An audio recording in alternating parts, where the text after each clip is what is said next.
Hey guys, it's Elle. Welcome back to my channel. Today I'm going to be doing a video where I give you some anti-hero romance recommendations.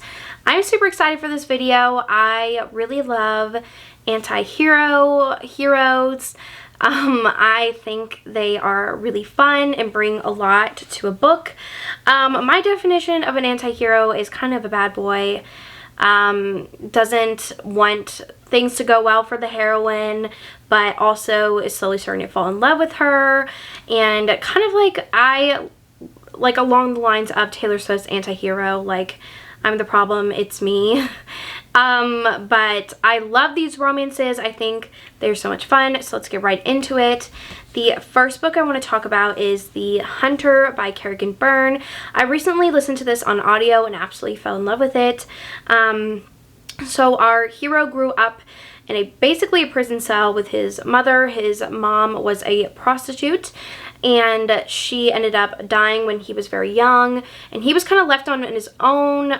He grew up on the streets and was always in like a lot of criminal activity, and so now he is an assassin, and he is dealt with a target on this famous actress, and she has a son, and so he starts like following her and going where she goes, kind of stalking her a little bit, and they have like a moment of passion together, and she's like, whoa, who is this guy?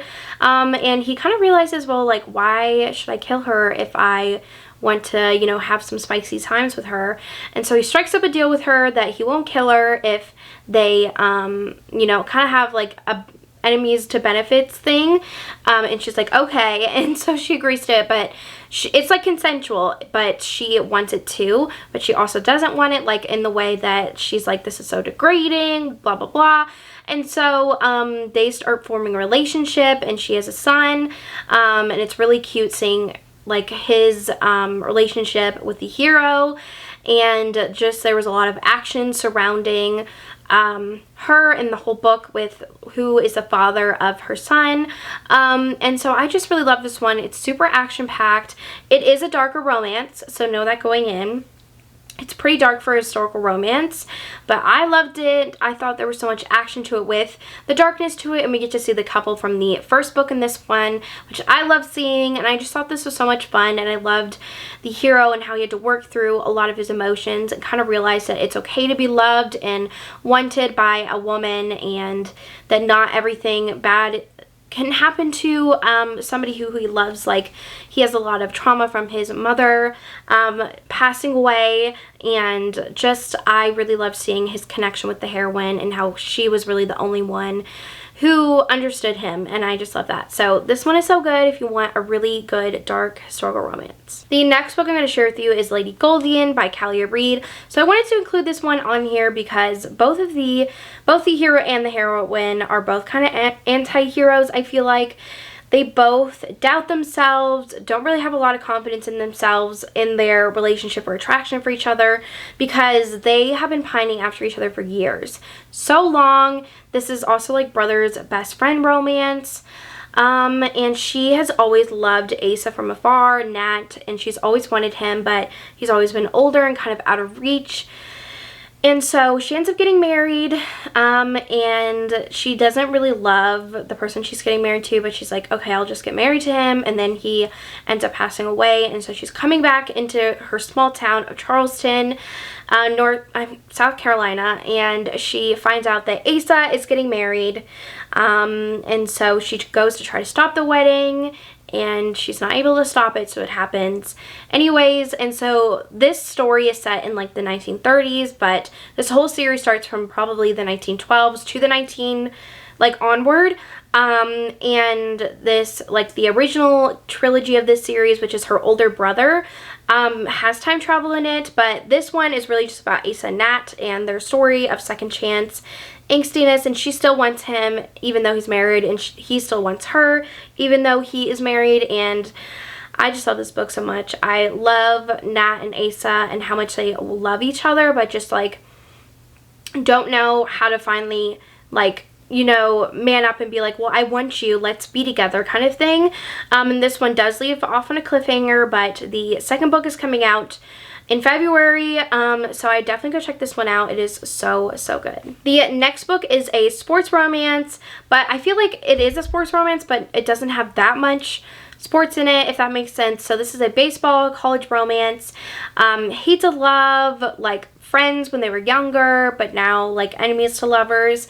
And so our heroine is, I think it's her first year of college, and she's coming in and she sees this guy from her past where they used to be best friends, and that's the hero, but then she had to move away. And he holds a lot of anger towards her for her basically like leaving, and she thinks he left him and that it was like kind of her choice, but it really wasn't. It was just circumstances.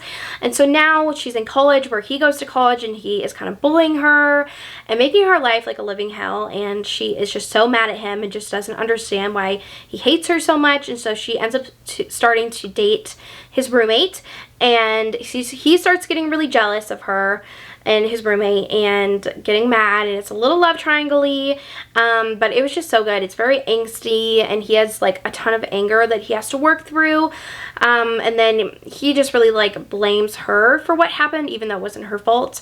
And I really loved him like kind of realizing that, and it was just such a good romance. I listened to it on audio and really loved it. It was very angsty with how she was dating his like best friend slash roommate, and he's like, well, I want you, like, don't be with him. And I really love this one. So if you want a really good angsty sports college romance, definitely check this one out. The next one is if you want some forbidden vibes and a lot of forbiddenness. So our hero and heroine were in a forbidden age gap romance when she was like 3 years ago, and now she is engaged to somebody else, and he wants her back. And so he kind of broke up with her because he was scared that of the repercussions of them being together, because he's also best friends with her parents, and so it's like kind of dad's best friend or like parents' best friend romance. And they were in a relationship, and now, you know, she's getting married to somebody else, and he's coming back into her life and being like, well, I want to be with you, let's be together. And she's like, well, why didn't you say this 3 years ago? And so he has to grovel a lot to be with her, and I think there is some cheating in this one. I'm pretty sure there is some cheating, but I just love this one so much. I love how much he wanted her and wanted to be with her and had to grovel for her, and I just really loved it. It's forbidden age gap, all of my favorite things. So this one is so much fun, and it's pretty short, so I feel like you could get through it pretty quickly.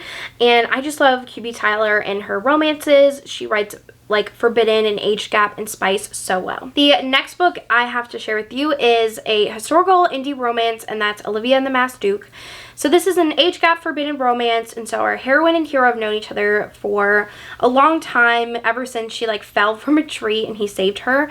And he, I think, is kind of friends with her parents, and has always like looked after her, kind of like a big brotherly figure, and she has always loved him from afar. And so now she is finally, I think she's coming out in society, and she wants to be with him and wants to finally make a move on him, and she tries to kiss him, and he freaks out and is like, what are you doing? And she feels so embarrassed, so mortified, and she just feels horrible, and she gets this proposition to basically become like a undercover spy, kind of like Charlie's Angels, and she gets this offer with a couple of her other friends in society, and so they all become these like spies and help other women find out what their husbands are doing. And so she was supposed to go back to Scotland, but now she's staying in London for the rest of the season. He thought she was going to go away, so he's like, woo, I like, you know, totally missed that bullet of her leaving or whatever. And so now that she's staying in London, he is supposed to look after her, and he hates lying. Like, he had a relationship, his past, like his ex-wife was a huge liar and would cheat on him all the time, so he does not like lying at all, but she has to lie to him because she's an undercover spy, and he is starting to like freak out on her. It's like, well, what aren't you telling me? And it's very angsty because she's like, I can't tell you anything. But I love this one. I love the forbiddenness of it. I loved how he didn't want her, but he did want her and still wants her, and it was just really good. and there was some action with her like being a spy, and it was just such a fun romance. I listened to it on audio. Highly recommend. It was a very good audiobook, and I just really enjoyed this one. And the last book I'm going to talk about is Ivan by Sophie Lark. So this is the first book in her like Underworld series. And this is a mafia series, and our heroine is an assassin type person, and she basically goes in and like poisons these high profile like men in like the mafia and different organizations, and kills them and gets money for it. And so she is supposed to kill Ivan, which is the hero, and she's very, very good at her job, and she ends up like going in to his house and trying to poison him, and right when she's about to like poison him with like, I think it's like a syringe or something, he like wakes up and grabs her and is like, what are you doing in my house? And it is insane, and she ends up being like held captive, and he tries to coerce like things out of her, like sexually. He doesn't ever hurt her, but they have this like really heavy attraction towards each other, and it is just so good. You can see me like smiling because I love this book so much, and I think it's still on Kindle Unlimited if I remember correctly, but they also have to work together to figure out who put the hit out on him, because she never knows who like the people that put the hits out on the people that she is supposed to take out are, and so they have to figure that out, and there's some mystery with that and some action with that, and it was just so much fun. I really love this one. I gave it 5 stars. It was amazing. It's just so good. I love Ivan, and the heroine is just such a badass, and I think she is so cool, and I just want to be like her, but not really. I don't think I would survive as an assassin, but this one is such a great dark romance if you want to get into dark romance and mafia, and I just love because they're both their own anti-heroes, and how, you know, they're both very dark and do dark things, but they are a powerhouse together, and I just love this couple so much, and I love Sophie Lark in this series. I can't wait to read more from this series. Alright, so that is the end of this video. I hope you enjoyed it, listening to me go on about my favorite anti-heroes, and that's it for me today, and I will see you guys soon.